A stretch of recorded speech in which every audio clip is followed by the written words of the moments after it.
It's getting to the stage now where you have to ask, when are the police going to investigate Andrew? When are they going to formally question him? Is he above the law? No. Has he been above the law? Yes, absolutely. I do think that even if he is charged, he will not face justice. It is this two-tier double standard that I think the public have absolutely had enough of.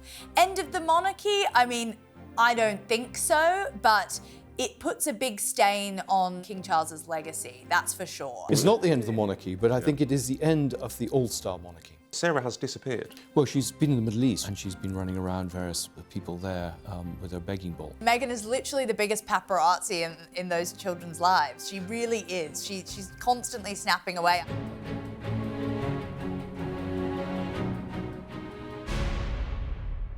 Welcome to Royal Exclusive, where this week Andrew Mountbatten-Windsor turns 66 years old, but there is nothing to celebrate as 7 police forces are investigating the Epstein files. But is the royal family above the law? There are fresh revelations about William and Harry's fallout, as we also get a rare glimpse of Princess Lilibet. And we ask, is the age-old mantra of never explain, never complain really fit for purpose amid the gathering police storm? Joining me to discuss this and more is news commentator Samara Gill and the author who perhaps has done more than anyone to bring the allegations against the former Prince Andrew into light, Dr. Andrew Loney. Welcome to you both. Now, Andrew, start with you. This week has been another momentous week. We now have 7 police forces saying that they are investigating allegations against Andrew. We've also had the head of the prosecution service saying that basically nobody is above the law and they will investigate whoever this person is, whoever they need to investigate, they will. Do we believe that? We've had 16 years of allegations against the former Prince Andrew. Is he above the law? No, he's not, and certainly not now he's a private citizen. But you're absolutely right. We've had, these allegations are not new. I mean, nothing happened after my book came out 6 months ago.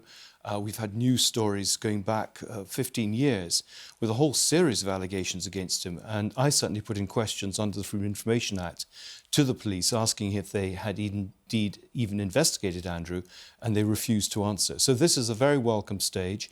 I think the fact that so many of them are doing it is going to be much harder for one to say nothing here. And the evidence is now overwhelming. We have chapter and verse in these Epstein leaks.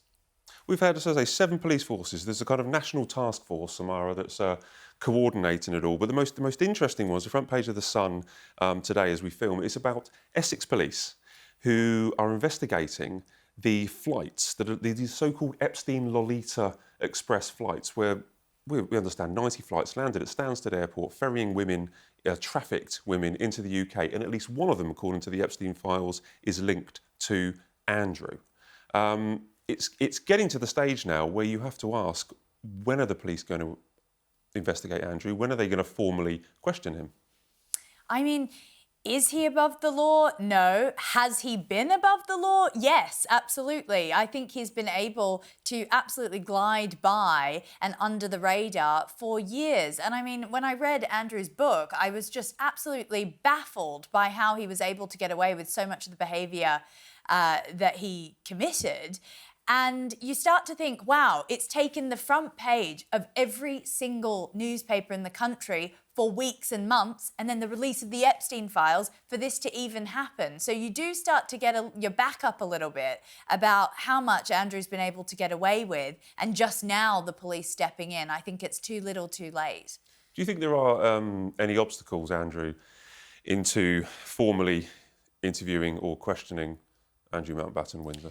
No, I mean, I think as all the law enforcement people I've talked to say, they need to follow the evidence. He needs to be treated like anyone else. I think the big obstacle is the Royal Palace don't want a trial. So I do think that even if he is charged, he will not face justice. He will disappear like King Juan Carlos of Spain to the Middle East. To avoid that, we remember the Burrell trial where that was shut down because of fear of dirty laundry being washed in public. But I think it's not just the palace. I mean, I think there are big questions for the police for not investigating this, but also for the government, because they have been involved. They helped enable him in his activities, particularly as a trade envoy. All those ambassadors, all those former heads of UKTI, they should be summoned to the House of Commons to give evidence. And I think we need all the files for his time as a trade envoy released. Well, this is a really interesting point, because I know you've spoken about this in the past, but they're all locked up. the FCDO files, I think, is it the 2065? I think, you know, That's what I've been told. But actually, under law, under the 20-year rule, they should be in the National Archives. And this is, again, one of the big debates. What is private and what is public? And I would argue this was a taxpayer-funded role that he had, promoting British trade. And those files should, like anyone else as a trade envoy, be in the public archives. Now, I mentioned earlier Stephen Parkinson, he's the Director of Public Prosecution for England and Wales. At the weekend, I thought it was a fascinating comment. He said, "It's my job to enforce the law, and I do so without fear or favour, and that is unaffected by the status of the individual concerned." And he says he has total confidence in detectives. Based on what we've known over the last, 10, 16 years, do we have total confidence that they will be transparent and they will investigate these allegations in the Epstein files? Well, I think there's a lot of pressure, and particularly social media, and also from the media itself and from Substack and podcasts and things. So I think it's going to be very difficult, particularly with 7 of them doing it, to say nothing to see here. But that's certainly been the lie in the past. And I know there have been huge efforts to suppress the story over the last 15 years. But I think they're running out of road now, and I think he's going to have to face the music. So if, logically, the police do speak to Andrew Mountbatten-Windsor, I mean, what kind of impact will that have on the royal family and the public and the reputation of the royal family? Is it a way that we want to see justice happen, or are we worried that, this could literally be so cataclysmic it could be the end of the monarchy? Well, I think actually, they're between a rock and a hard place, but I think the only choice they have now to save the monarchy is to cooperate fully with the police. These committed criminal offences, both the sex trafficking and the financial irregularities, and in effect treason. And I think there will be an outcry if somehow he doesn't face justice in the way that anyone else would. It's going to be embarrassing for the royal family, particularly if they've seen that they've protected him and actually perverted the course of justice for a long time. But I think that's the hit they have to take in order to move on and draw a line under this. I think no one's going to be satisfied until there are proper charges brought against Andrew, and the royal family can try and distance themselves. What do you think, Samara? The end of the monarchy if this goes all the way to court? Look, the public has evolved and changed, and it seems like the monarchy hasn't in some respects. And these charges or these allegations are really, really serious. And if it was anyone else, a member of the tax-paying public, they would receive, a raid on their home, just like Mandelson has, Peter Mandelson, our former ambassador to the US. But he just receives a whisper, almost a knock at the door instead of a barricade in, or barely even that. So it is this 2-tier double standard that I think the public have absolutely had enough of. End of the monarchy? I don't think so, but it puts a big stain on King Charles's legacy. That's for sure. And I think we're going to have to move on maybe quicker. So what's holding it all back? Because we start open saying 16 years ago we first knew about Epstein and Andrew. Is it deference? Is it just reluctance from authority? Because there's no obstacles now. The palace has said, yes, we stand ready. The prosecution chap has said, well, we no fear or favour. Why is it not happening? Well, I think what this is said in public and what goes on behind the scenes are two very different things. I know that pressure was put on people who've raised this. We know the case of ABC Television and Amy Robach, who tried to run a programme on Virginia Giuffre and Andrew and was threatened with withdrawal of any access for ABC Television to the members of the royal family. We've seen constant denials to members of the press bringing stories, even though they were true. We've seen legal threats. We've seen strong-arm tactics and patronage used. So, the fact is that for 16 years, they have managed to keep this under the lid. And I think people who did raise problems, I know from my research, were penalised. People's careers were curtailed and all sorts of things. So I think, if the royal family is serious about addressing this, and I agree with Samara, this will define Charles's legacy. And his legacy can be that he basically supported a man who I think has very strong allegations of criminal behaviour, or he saved the monarchy by reforming it and making it fit for purpose for the 21st century. And that requires accountability. There's two things there you just mentioned about Charles supporting Andrew. The counter-argument is that he said everything he said in public on Newsnight, he also said in private, so the family, believed him or had to stick by his story. And it was only when the Sun on Sunday and the Mail on Sunday revealed that he was still in contact with Epstein, that's the first proof that he had actually lied. That's when the King stepped in. Well, I mean, I know lots and lots of people from the heads of the Foreign Office through to intelligence services who reported these misdemeanours to the Queen and her private secretaries, and they were sent away with a flea in their ear. PPOs, I know, report back on what they see with their charges. There was plenty of evidence coming in about what Andrew was up to, so I don't buy that argument. Aside from the fact that that lump sum of money was also paid to Virginia Giuffre for a trip to Pizza Express that he claims, he never met her.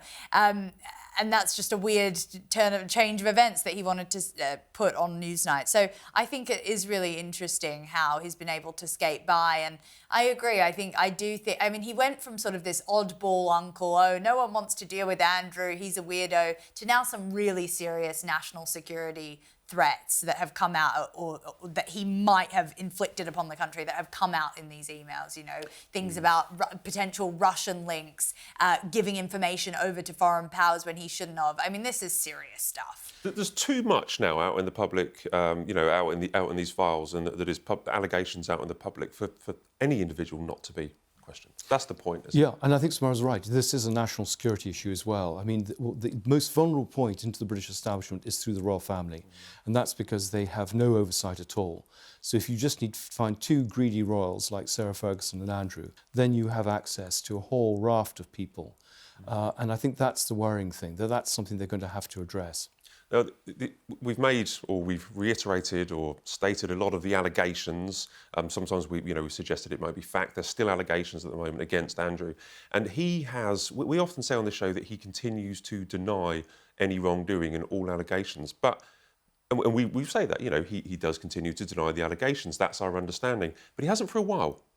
I can't remember the last time we've actually had a big statement coming out saying, from the now ex-Duke of York saying, I deny all these allegations. Nothing since the Epstein files have dropped is my recollection on this. Yes, I mean, and actually it's interesting when I went back over the press cuts, neither he nor Sarah Ferguson responded often when they were given the right to reply, going back years and years, which is always a case quite suspicious. I mean, what again is odd is no one can find anyone to talk to when they're seeking a right to reply now.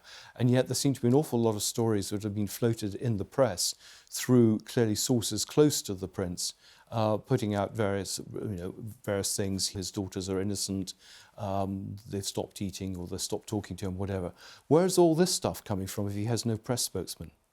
What's also interesting is to have prominent members of the royal family saying they stand with the victims of Epstein. I mean, what does that say about how they feel about Andrew? Because obviously it's more of a blanket statement, but when they choose that side, then they're clearly not choosing to side with, the allegations against Andrew. Well, look, we spoke earlier about, whether the King or the royal family were some way complicit. I mean, they were very loud, and they still stand by what they said in October, which you just point out there is that they stand with the victims. And also in that statement, I think the spokesman said that while Andrew continues to deny the allegations, that's the only time we actually heard that he still denies the allegations, and that the royal family seem to be moving away from Andrew and supporting the victims. So I mean, it's interesting. They were very quick to investigate Harry and Meghan and bullying claims, and yet with all these claims going back over 16 years, there's no evidence that they looked at any of this. I mean, Andrew's name came up in court cases, taking money he couldn't explain.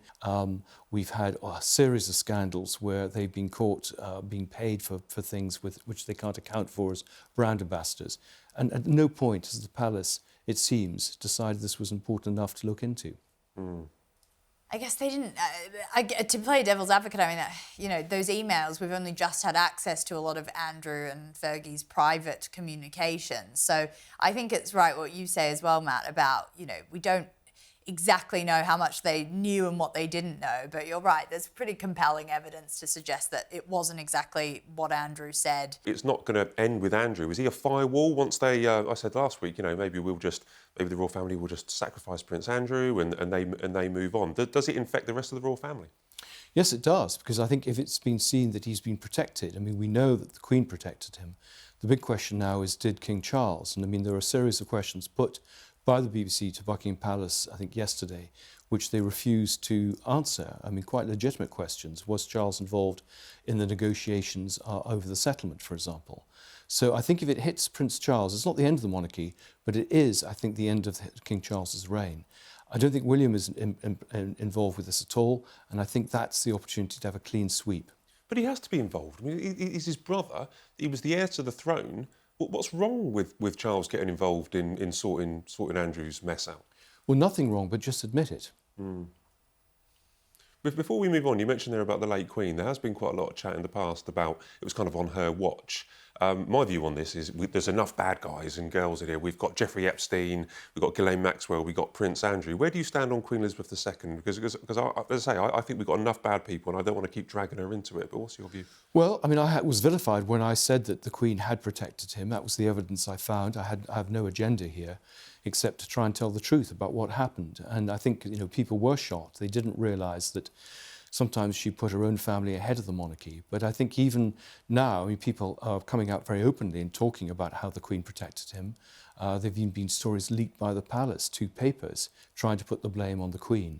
But Charles, for the last... This is true, by the way. As I say, not leaked to the papers, but I think there is a bit of a movement to blame the previous regime. Yeah, and I mean, there were sort of...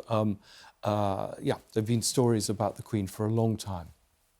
Now, let's just move on briefly to Andrew Mountbatten-Windsor is turning 66 this week. When he turns 66 up in Marsh Farm, he's at Wood Farm at the moment before he moves to Marsh Farm. Did you know that he's officially an old age pensioner? And that means that he will get up to £7,000 a year state pension because he's been paying national insurance contributions while he was in the Royal Navy. The King, Charles, he has a similar situation, but he hands his state pension back to charity, to Age UK.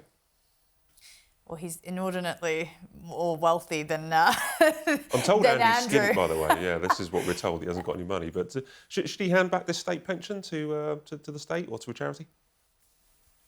Yeah, sure. I mean, there's lots of charities I can think of that would really benefit from that money. But unfortunately, I think Andrew probably needs it. I mean, this actually underpins everything that was the issue with him in the first place, where the money that he was receiving from the Crown was just never enough for his extravagant, lavish lifestyle that he deserved, or he felt that he deserved.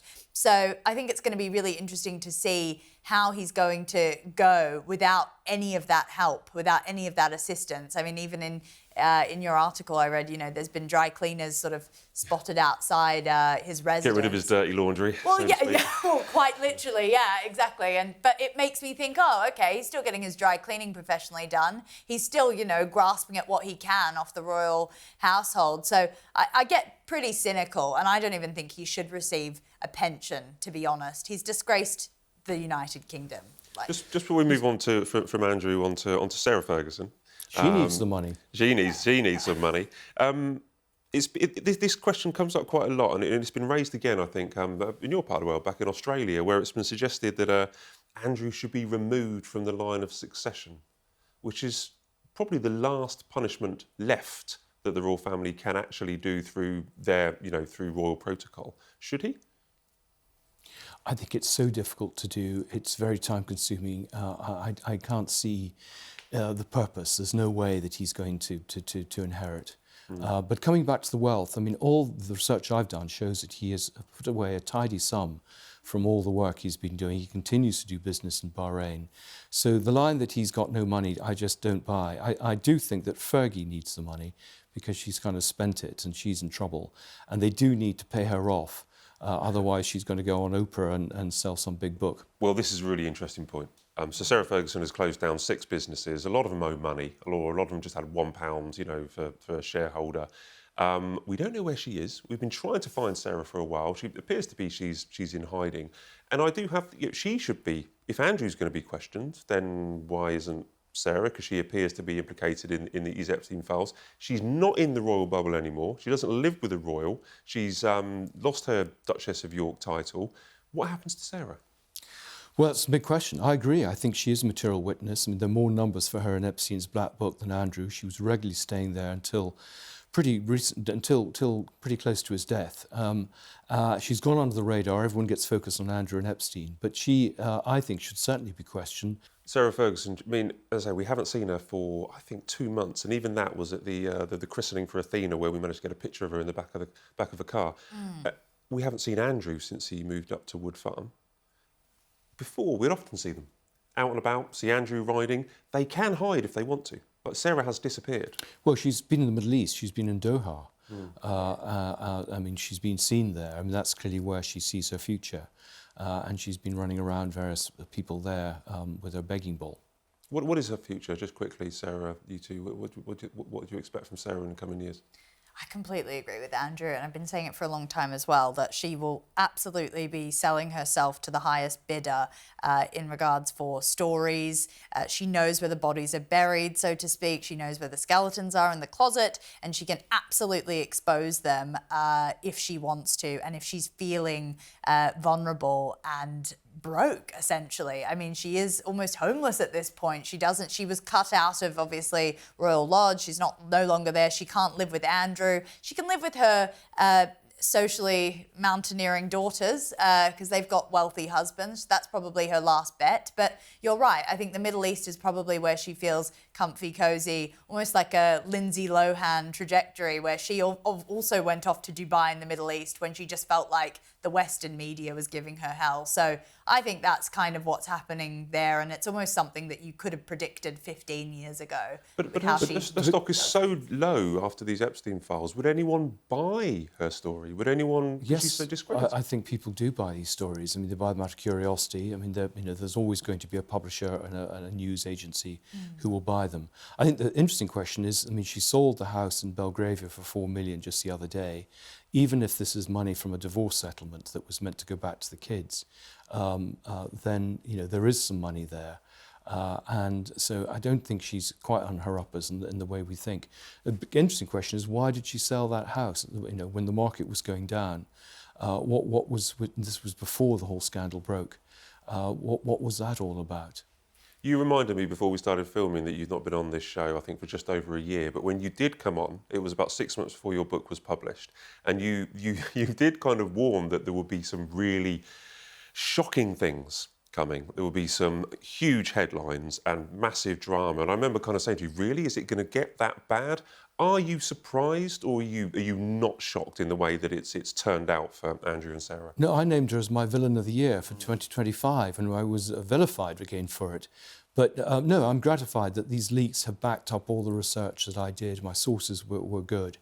And I think the dial has been shifted. People now, the press are more emboldened to look into the royal family. The bigger questions have been asked by Parliament about their accountability and privilege. And yeah, I feel that we had various people who poured scorn on me when the book came out. Never, Andrew. Not you, but others who are now actually leading the charge against the royal family. Will 2026 get better or worse? Are we still seeing doom for the couple, or what? It's going to get worse. It's going to get worse. We haven't reached rock bottom yet. Okay. I want to speak about a good friend of mine, Russell Myers, the Daily Mirror's royal editor, will be coming on next week, and he's released a book. It's about William and Catherine. But one of the first lines that was serialised over the weekend was he wrote about William had, way back in 2019, said that Andrew Mountbatten-Windsor, as we now have to call him, should be taken out of the royal family before the rot set in. Was he ahead of his time? Totally. I think he totally will. I mean, just even about 6 months ago, those photos at the funeral where he's sort of... I was there standing outside. So you saw it. So what was that? I mean, you can see that he almost wants to throw up at the sight of Andrew next to him, trying to come onto him and have a photo op. So I agree. I think William was probably onto this very early. I think he's got to be the person to clean up the mess. That's why he wants it sorted out in Charles's reign. But he's got a much clearer sense of where the monarchy should be going. He's less sentimental in the way that Charles is about the problem. And I think he and Catherine rumbled Andrew. There was never any personal... I mean, they didn't like Andrew. I mean, Andrew was always a joke in the family because of his behaviour. And they could see the reputational damage down the line. And I think if he'd been listened to, a lot of these problems they wouldn't have now. They would have cut him loose at the right time, and he wouldn't have infected the rest of the royal family in the way he has now. There's a really good point there about William and Catherine seem to have like a, quite a good code, or they seem to have quite a good insight and knowledge and decision making within the royal family, which bodes well for the future. But also in Russell's book, he was talking about how William and Catherine kind of got Meghan early. He was talking about Catherine described Meghan as friendly, albeit erring on the side of somewhat over-friendly with a touch of California about her. And they said that Catherine and Sophie made repeated attempts to assimilate Meghan into royal life, but they weren't responded to. I say we'll speak to Russell next week a little bit more about it, but it gives really good insight into how William and Catherine are acting behind the scenes with other members of the family, troublesome members of the family. Totally. I mean, you can corroborate those claims with what Meghan said, which was when she tried to hug Kate. When she met her for the first time, Kate sort of was a little bit stiff and didn't quite know what to do. And when you look at those two sides of the story, you can then see that they do match up. And I think that it's interesting that Kate, I think, saw Meghan's kind of internal battle early on and saw exactly what the issues might be, having been there before in her shoes almost. So I think Kate is not given, I'm going to get ripped in the comments for calling her Kate.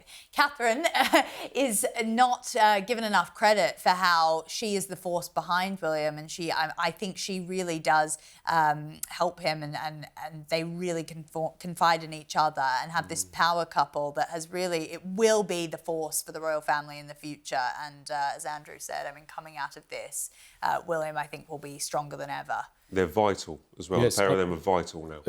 Everything hinges on them. I mean, she's shrewd, she's wise, she's decent, and we're very lucky to have the two of them. Yeah, amen. Just on the Kate debate, don't worry about that. We had Kate Mansley from The Times on a couple of weeks ago, who's called Kate, and we discussed the Catherine and the Kate. Oh, you were there? I'm so I was reading the comments. Yes, I've had it. I had terrible problems on podcasts, being too familiar. Yeah. Oh well. When she'll be Queen Catherine one day. Right. Let's quickly talk about about Lilibet, because we have seen her face, Samara. Now, I famously don't follow. I do follow, but I don't have alerts, and every now and again I get told about something that Meghan has put on her Instagram account. This time it was Harry with some balloons holding Lilibet. Yes, it was that sort of configuration. I mean, I've said before, I mean, Meghan is literally the biggest paparazzi in those children's lives. She really is. She's constantly snapping away. I feel like I have seen their full facial profile before. And yeah, I think it raised this issue about California law. Is that what this was about? So there's a California law, apparently, and please, if the American viewers, if they know more about this than we do over here in the UK, please leave in the comments and let us know what this means. But it's the California's Child Content Creator Rights Act, which apparently gives children the right to money they earn through monetised social media content they appear in. Yeah, I think it's basically about these sort of family channels that monetize their families, kind of like what Meghan does. It's essentially saying if the kids are included and if they're being used to sell product, then they should also get a bit of the money. So I don't know if it really applies to Meghan in this situation. She's very casual about it all. She's not actively having Lilibet sell hair bows or whatever at the moment. But not yet. That's what I'm thinking. So yeah, I've always said this. She will probably sell pictures of the children to whoever will pay the most.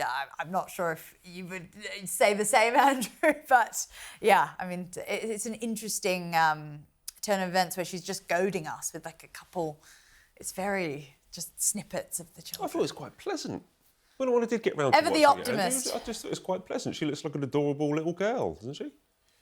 Well, I do feel sorry for the children because they're clearly part of the performance that's going on. Right.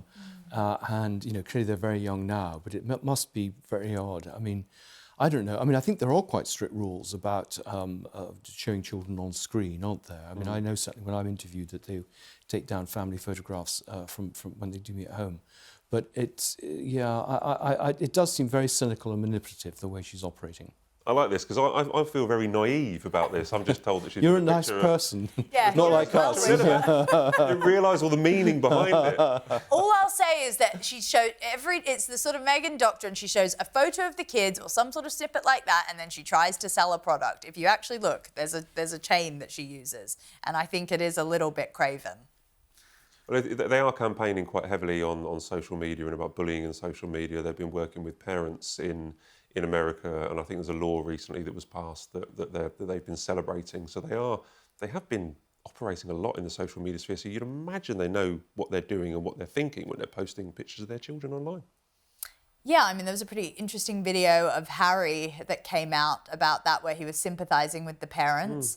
But then he started making it about him and saying that, you know, his struggles with the media have been equally as hard as their children dying, or that's how it read to me on that video. So yes, they are doing a lot of work behind the scenes, but I think it's a little bit hypocritical with how they use their own children and social media. And contrast it with Catherine and William, who do produce pictures. I mean, clearly very useful PR, very attractive family, but I mean, they're not as controlling. And I mean, clearly we do see what the children look like. But also, I suppose, we do see their children in public events, so it's much more difficult for them to hide them. Be interested to see how this develops as Archie and Lilibet get older. It's going to honestly, genuinely, not on Instagram, but on in public life and seeing them out and about. It's going to be fascinating. Talking of public life, we have had quite a few members of the royal family out this week, Andrew. And I know you don't, some of the royal rota, we have to go and cover Camilla in Bath, and the King's out with Idris Elba today. They've been working quite hard and they're very well connected. They're quite closely connected with the Prince's charity, the King's charity work, and they've got a new documentary coming out. But these standard royal engagements that we feast on every single day, are they still fit for purpose now? And I'm talking about the fact that we've spent a good 20-25 minutes again this week talking about the gathering storm around Andrew Mountbatten-Windsor. Are the royal family doing enough to divert our attention, or doing enough to concentrate on our attention on their hard work? Well, I mean, the principle is always just to keep going and to ignore the sort of everything else and hope the problem goes away. But the problem isn't going away, so they need to address it. And I think it will need to be not just sympathy for victims, but they're going to have to address what they knew about Andrew and bite the bullet there. But I think, yes, a lot of the stuff they do, I think, looks like irrelevance now. And that's the problem with them. And I think William wants to change that. I mean, be more focused on charitable work that is very effective, do more stuff behind the scenes. But I think the days of opening various things and showing they're about, I think those days are over. Keep calm and carry on. Never explain, never complain. I mean, are they still relevant? Does those mantras still work now? That might have worked when there was probably 5 newspapers that they had to answer to, but now it's the entire world. It's the amplification of social media and what that does, and it's all the other channels that people can broadcast on. So I don't think it's going to work. I think it's almost infantilizing the public, because it's saying, if we don't tell them anything, they're just going to forget about it. No, this is not going away, and they need to be much stronger on this. And yes, I'm sure they think that, a photo up with Idris Elba and the King might quash this. It's not going to anymore. We need some sort of more strong arm tactics, PR-wise, with what's actually happening and how they want to focus forward on the future. Because I can't think of a crisis that has been worse than this in recent history for the royal family. So just to wrap up on the whole Andrew Mountbatten-Windsor and the fact that we do see the royals going out to engagements, shaking hands and carrying out their job, would we expect, as this crisis gets worse, some kind of public statement, a video address from a member of the royal family? Would you want more reaction from the King or other members of the royal family publicly?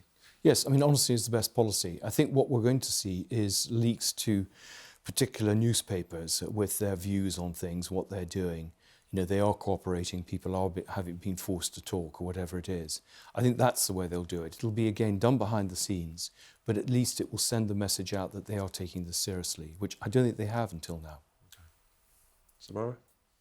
I completely agree. Yeah, they need to be more honest. I think this was the Queen's sort of way of doing the royal family, the late Queen. You know, keep calm, carry on, never complain, never explain, all that. Unfortunately, we're in the new age now, and it's just not going to work. So I can't think of an amazing PR strategy off the top of my head, and if I did have one, I'd be charging them a lot of money for it. But I think they need to be way more transparent, because even just Britain in general is in a massive place of austerity at the moment, and the optics of this, while people are just feeling, you know, broke on the streets, are not great when you see this privileged royal family getting away with everything and not saying anything to the public. It's very bad. Well, look, we have comments on our YouTube page. I'll be fascinated to hear what our viewers think, whether they think the royal family are doing the right thing, whether they think the king, you know, is acting correctly, or should they come out and do some kind of more forceful or more public statement or reaction. I suppose it all depends on what happens in the coming days or weeks with Andrew Mountbatten-Windsor, how the investigation goes. And I've got to admit, I have my phone here because it's happening so fast with all the amount of forces that are investigating. I'm constantly looking at alerts and emails and contacts and WhatsApps because it's moving so fast. And I think next week when we're back filming again, it'll probably be all different. Right, so quick fire questions, everybody. So take a deep breath. As Lord of the Flies is screened on BBC iPlayer, which royals would you prefer to be stranded with on a desert island?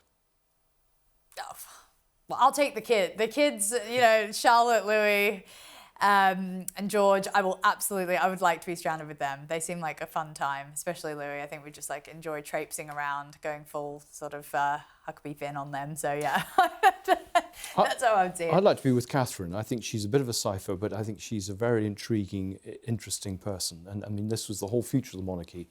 All depends on her, I think, even more than William. So I'd love to have her, even just to sit beside her at dinner.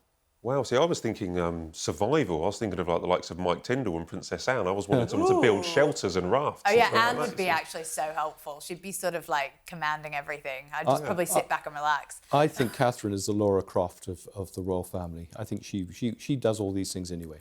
Awesome, and she loves being outside in nature, remember. What would you buy Andrew Mountbatten-Windsor for his 66th birthday?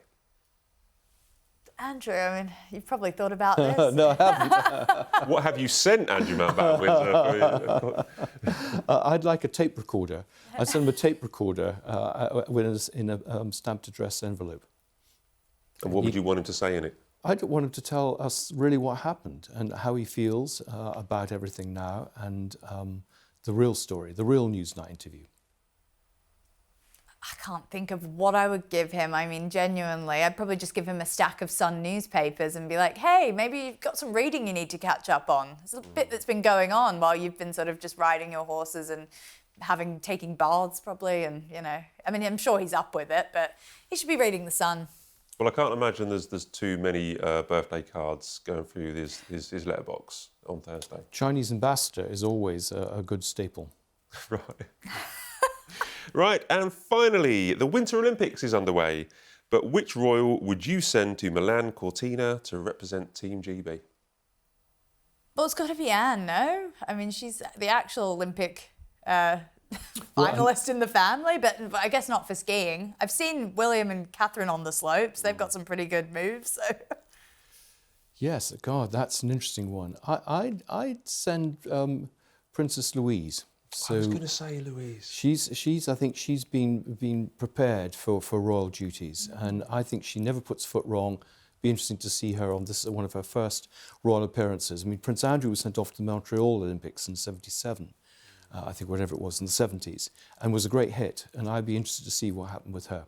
I think Louise was, I think she should be wonderful, but also a great sportswoman. She's brilliant at the carriage racing, picked up from the late Prince Philip. Exactly. Yeah. She's another part of the future. There is future. There is optimism. I don't think it's not all doom and gloom. It's not the end of the monarchy, but I think it is the end of the all-star monarchy. Yeah. All right. Excellent. Well, we've got plenty more to discuss in the coming weeks, because this just is not going away. All right. And Andrew, we'll have you back again soon. You're definitely not going away. That'd be great. All right. Lovely. That's all we have time for on this week's Royal Exclusive. Thanks so much for watching. Please leave your comments below as usual, and to remember to subscribe to us here on our new Royal Exclusive YouTube channel for the latest royal news. We'll see you next week.